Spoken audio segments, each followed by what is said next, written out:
Why you ain't have 30 perks? You was supposed to go over, You work for Vegas.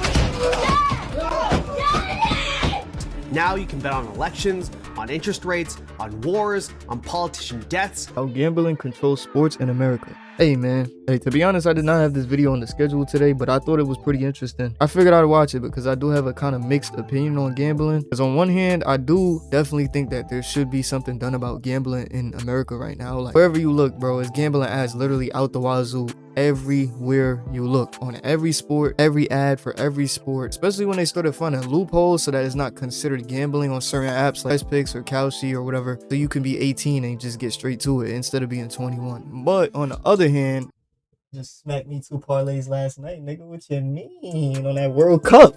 It's like one of those things, bro. You know what I mean? Like, if you got a drinking problem in your country, that doesn't mean you ban the alcohol, but we just find ways to figure it out. Things have to be regulated. If every time people abuse something and we banned it, we would have nothing left in America, my nigga. That's just the truth. I just feel like there's definitely a solution. I'm kind of somewhere in the middle on it, but let's see where this video goes. It's got an NFL offer. I think I'm gonna take it. The updated Super Bowl odds, the Rams as the favorites. Yeah, that's right. Presented by FanDuel. DraftKings, BetMGM Sportsbook, Fanatic Sportsbook. For most of American sports history, gambling was something the leagues want to keep as far away as possible from the games. But today, it's everywhere. The odds aren't just in casinos anymore. They're on the screen during the game, Make sure you drink water today.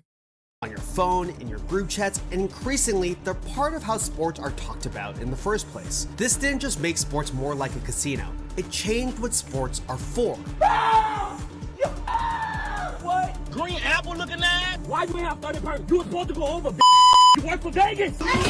Okay, to be fair, a lot of these niggas that's crashing out over their parlays, I put them in the same category as people that send death threats to actors and actresses because something happened in the show. Regardless whether gambling is involved, people are just fucking stupid. Like, so people just cannot disconnect entertainment from like personal emotion. People can't regulate their emotions. That's not gambling's fault. It's really not. Everybody that I know before they gambled talk shit about sports and left it at that. Now that they gamble, they talk shit and leave it at that. The spread of gambling And that's probably just a fucking skit to go viral. Let's be for real. It's the internet. That's probably not even a real clip. didn't stop with sports. Now you can bet on elections, on interest rates, on wars, on politician deaths, on the future of entire countries. So That's the craziest part to me though. Like, that's not a game. how did we get here? For most of the 20th century, gambling was treated as one of the biggest threats to sports, and for good reason. When money is tied to every single part of a sports game, the question is no longer just about who won. The question is, can we trust what we're watching? For a century, gambling wasn't considered fan engagement. It was a cancer, the only thing that could actually kill the American miracle of professional sports. In 1919, 8 members of the Chicago White Sox took a payout to tank the World Series. They didn't just lose, they sold the game. And when the Black Sox scandal broke, it broke the spell. It made the fans realize that the drama they were paying for might just be a script written by bookies. As a result, in the 1920s, Major League Baseball created a brand new position with sweeping authority over the game, the commissioner. And the man chosen for the job was federal judge Kennesaw Mountain Landis. Landis understood something fundamental about professional sports. It wasn't just about whether or not the game was actually fixed, it was about whether or not the fans believed the game was fixed. Because once fans stop trusting the outcomes of games, the entire system collapses. Landis swung the axe. He banned all 8 White Sox players for life, even the ones a jury had acquitted. Nationally, it was viewed as one of the most despicable things in all of America. The message was simple. Being near a gambler was a death sentence for your career. I'm not mad at that. Right now with the whole Malik Beasley and Terry Rozier thing in the NBA with the whole gambling shit, like, y'all niggas make millies, bro. Like, whatever happened to a dollar being a dollar? You feel me? You dreamed of making it to the NBA and getting all this money, and like, it's just stupid. You know what I mean? You spent your whole life hustling, practicing, playing ball your whole life just to get the milkshake and threw it all away for the cherry on top. Like, that shit is dumb as hell, bro. I really don't understand the thought process of some shit like that. That's that short-term thinking. Gambling was an existential threat to the game itself. But the money was always there, lurking in the shadows. By the 1950s, the fix had moved to college hoops. This was the era of the point shave. Mobsters didn't need players to lose the game. They just need them to adjust the score, to keep it close, to win by 4 instead of 10. It was a subtle, greasy way to steal from the public. and it turned the locker room into a satellite office for organized crime. The pattern continued decades later. In 1978 and 1979, Boston College basketball players were recruited into another point-shaving scheme. The operation was run by mob associate Henry Hill, later immortalized in the movie Goodfellas. Why don't these people get chastised more? I mean, people always complain about black gangs. I mean, I'm anti-gang too. You know, I don't fuck with that shit either. But how can we get so much of these movies putting all these Italian mobsters and all these gangsters on a pedestal? I'm not trying to make this a race thing, even though life is a race thing for whatever reason. But I guess I'm making it a race thing. Why do they get so much slack for this? If you're telling me they're the main contributors to basically starting the whole gambling, organized gambling thing, like, I mean, America is literally big on sports. Like, most of the American culture, since it's such a diverse place, a lot of the things that people do agree on is sports. They're basically the sole cause for kind of harnessing it with gambling and starting that whole culture. It's pretty fucked up to me. Nuked it. The punishment sent another unmistakable message. Even the greatest players in baseball history weren't bigger than the integrity of the sport. By 1992, this gambling is poison mindset became federal law. Congress passed the Professional and Amateur Sports Protection Act, essentially making sports betting illegal in almost every corner of the country. And the leagues, they were the loudest ones cheering for it. Their logic was ironclad. If the fans think the game is rigged, the stadium will be empty. And for most of the 20th century, gambling was treated like poison to sports. It was kept as far away as humanly possible. But then something changed. America didn't suddenly decide that it loved gambling again. Instead, something else developed in our culture: fantasy sports. In the 1990s and early 2000s, fantasy sports exploded online. Millions of fans started managing their own teams, tracking stats, analyzing matchups, building lineups. Fantasy sports did something subtle but profound. I was never too big on fantasy football. I know fantasy football is like one of the biggest things in sports when it comes to this. You know, I know it's probably going to go towards like how the psychology of it is the same. You know, sports is one of those things where people love to feel like they're professionals about it. Like the first 50 seconds of learning about it, it gives you some sort of gratification. But, you know, everybody likes to be right about things. People get so crazy about fantasy sports. Somehow this led to, you know, slight introduction back into gambling, but in a different way. Before fantasy sports, most fans watched games with a simple question: did my team win? Fantasy changed that question. Now it was, did my player hit his stats? Did my running back score? Did my pitcher strike out enough batters? Your emotional investment shifted from the outcome of the game to the numbers inside the game. Fantasy sports totally rewired the brain of sports fans.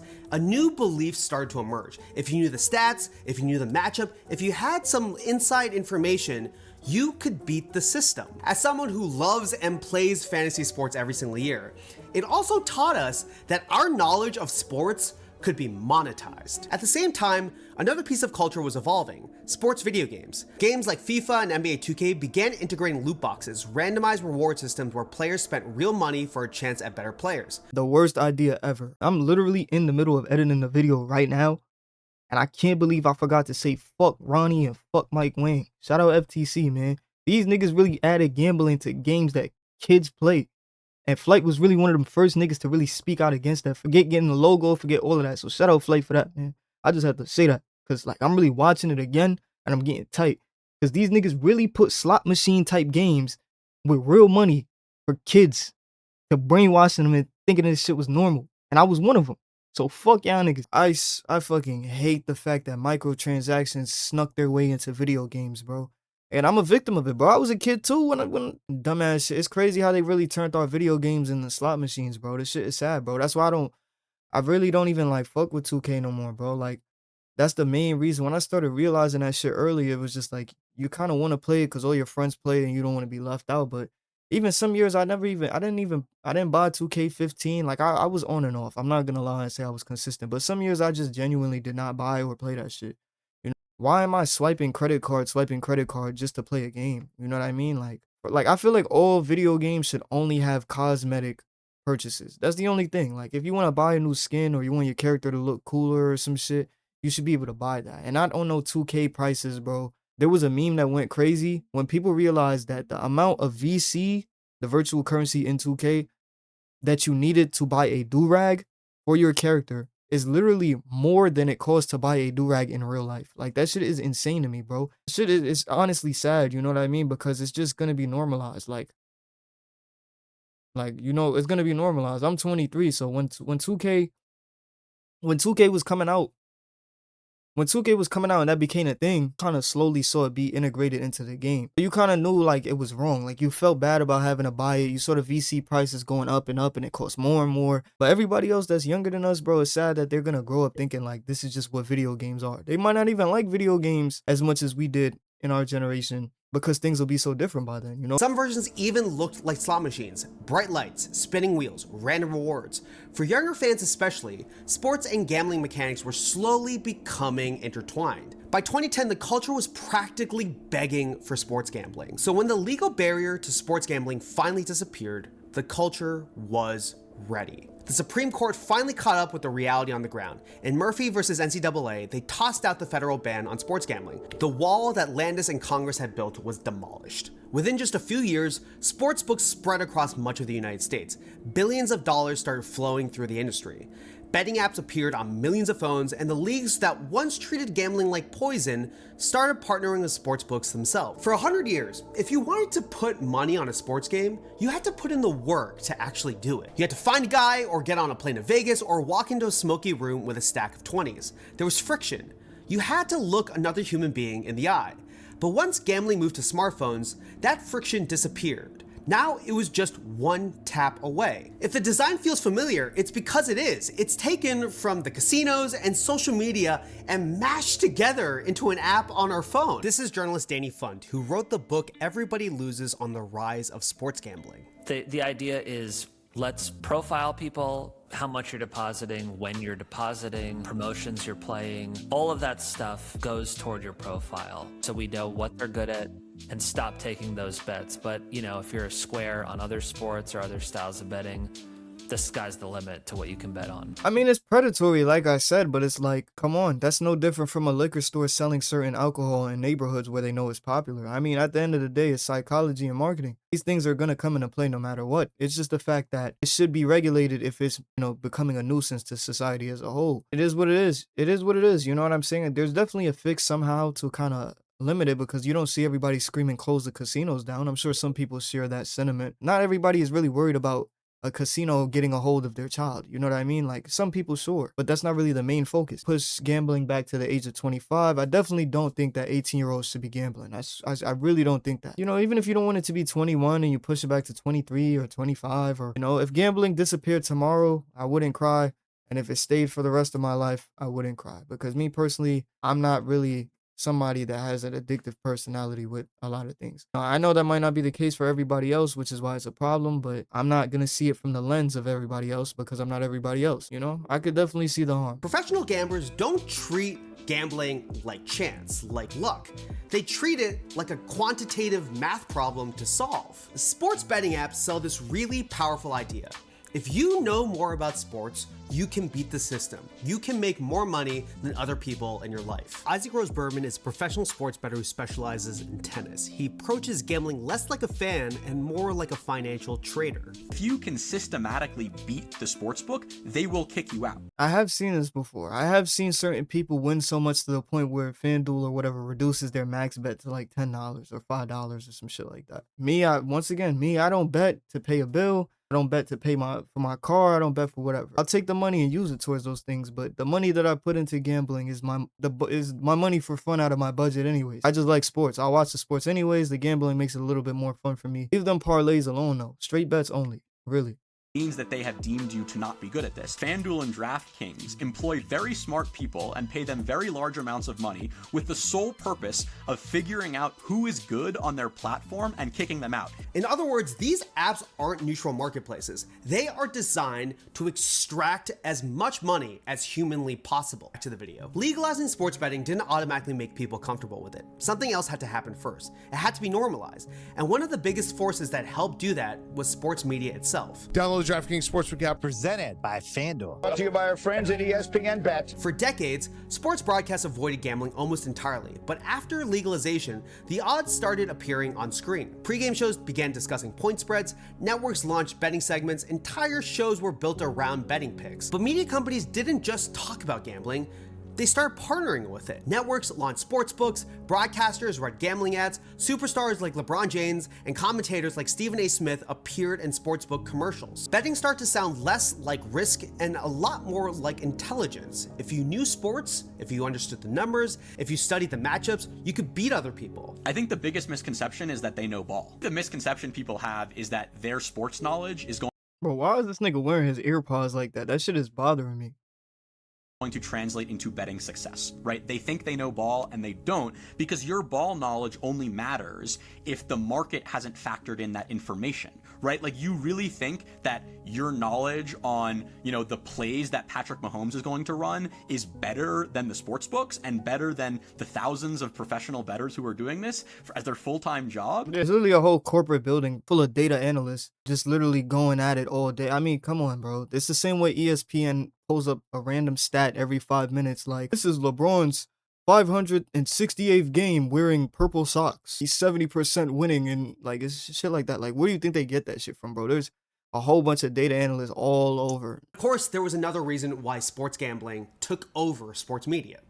Money. The traditional sports media business was collapsing. Magazine revenue was disappearing, cable television was losing millions of subscribers, newsrooms were shrinking, and media companies were desperate, looking for new sources of income. Sportsbooks offered something very valuable for companies. A lot of advertising money. I can tell you from personal experience running this YouTube channel that sportsbooks pay far more money than other advertisers. Up to 5 or 6 times more than other advertisers. But there's a catch that benefits sports media a lot more than I initially anticipated. And the more people bet, the more consequences start to show up, not just in bank accounts, but in the lives of athletes themselves. Because once fans could bet on every moment of a game, Gabby got a white guy. I want Melissa to win. People are gonna talk shit with or without the sports betting, like I said, but I mean, I see the point. but what doesn't show up in revenue charts and in stock reports is the effect that it actually has on the lives of people, both the athletes and the sports fans. For people struggling with gambling addiction, their relationship with gambling can slowly take over their entire life. That's Rob Minnick, who had thousands of dollars in sports gambling debt, is a recovering addict, and now runs a YouTube channel sharing his experiences. When I saw sports betting, I saw it as a shortcut. I saw it as something that I could choose to do, that if I was just good enough at this thing, if I could just figure out how to beat this game that I know I'm not supposed to beat, but if I can figure it out, I don't have to work a normal job. I can be the man, I can travel the world, be my own boss, I can do whatever I want. It wasn't like I was outwardly like trying to lose friends or lose people in my life, but you know, as people would stop being friends with you or with me rather, and I didn't care all that much. It just felt like, all right, well, bye. And as long as I had my coping mechanism, my gambling, it didn't really matter what was happening. Yeah, that's unfortunate to hear, man. I'm glad that he recovered and, you know, got his life back on track. But not once have I ever viewed gambling as an outlet to a typical 9-to-5 work space. It's just entertainment. At the end of the day, it's just entertainment. That's the way I view it. The same way if I go spend my money on some clothes or some sneakers or some shit that don't matter, I'll throw it on a bet because I'm gonna watch the game. That's what I do after work. You know what I mean? If I lose it, I lose it. If I win, I win. But once you start using it to pay certain bills and it becomes whatever, of course it's gonna be a dependency. When the Terry Rozier scandal broke, ESPN had to remove a graphic advertising its sports betting platform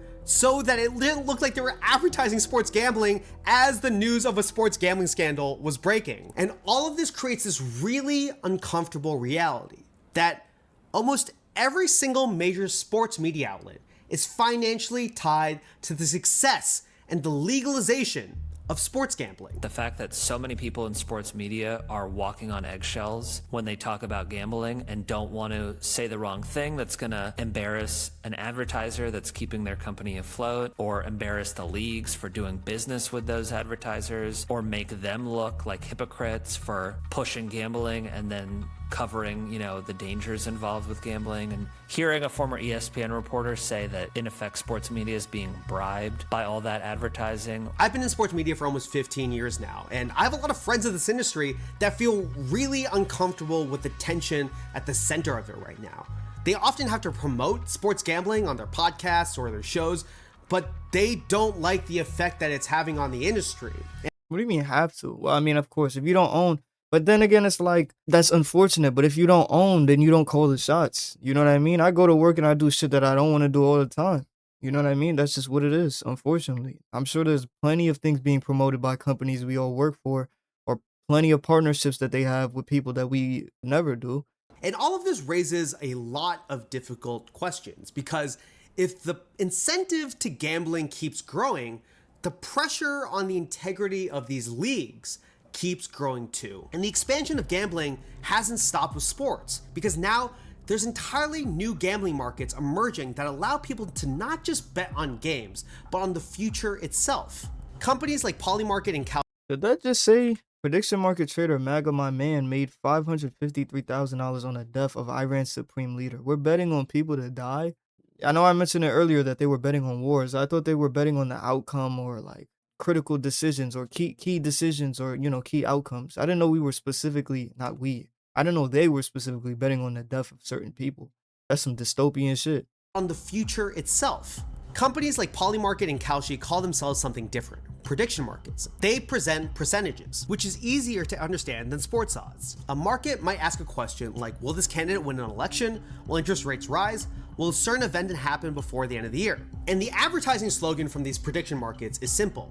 They say that it's not gambling, that this is just a new source of information. It's a market where people are trading against each other. There's no house.